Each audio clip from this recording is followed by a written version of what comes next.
So, small tip on naming conventions and grouping and joining of objects inside Rhino. Those of you who know Rhino, this is nothing new. Those of you who don't know Rhino, pay attention because it makes sense to do one or the other because of the reason why it's imported, on how it's imported inside Unreal.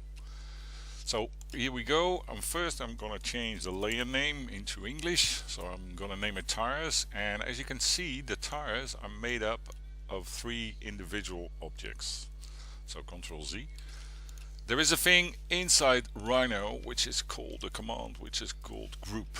So if you group, you can say, okay, select additional objects. So I'm gonna select that one and that one, and I'll press enter when done. Done. So if I now move it, it moves as one object. So let's go here and let's give it a name because it doesn't have a name. And if it doesn't have a name, it comes in at a general name inside the Unreal side. So it's called onBrep and then a sequence number. So you will have a lot of things with the different name, with the same name, and that makes it really confusing. So you can solve that by doing this here, and let's say rear tire right. Done. Okay, now the other one, this one. Let's do another command and let's call this command join. So now we're going to join objects.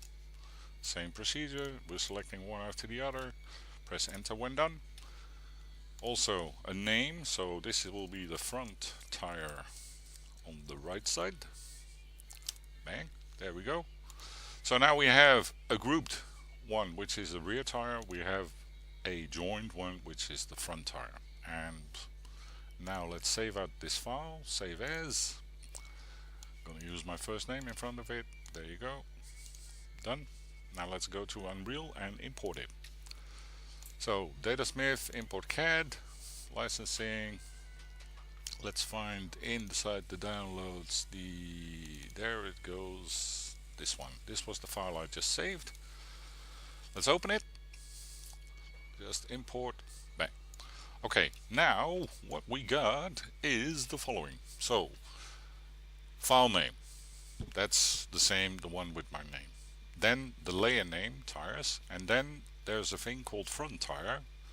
There are the universal naming conventions followed by a sequence number, and these are the rear tires. So these 3 objects, I just made them into a group inside Rhino, the rear tire. Okay, it changes the name, but it still treats it as 3 individual actors. So if I select that one, you will see there are still individual objects. This one, however, is now one actor. So it's front tire right because I made it with the command join inside Rhino, and now it means that this tire is one actor and all the other ones are separate actors. So remember, join makes one actor, naming convention, otherwise you get all these onBrep or whatever they call and the sequence number, or group them so you have at least the naming convention right, but it's still they are individual actors. So that's a small tip to do stuff from Rhino in an easy way to Unreal.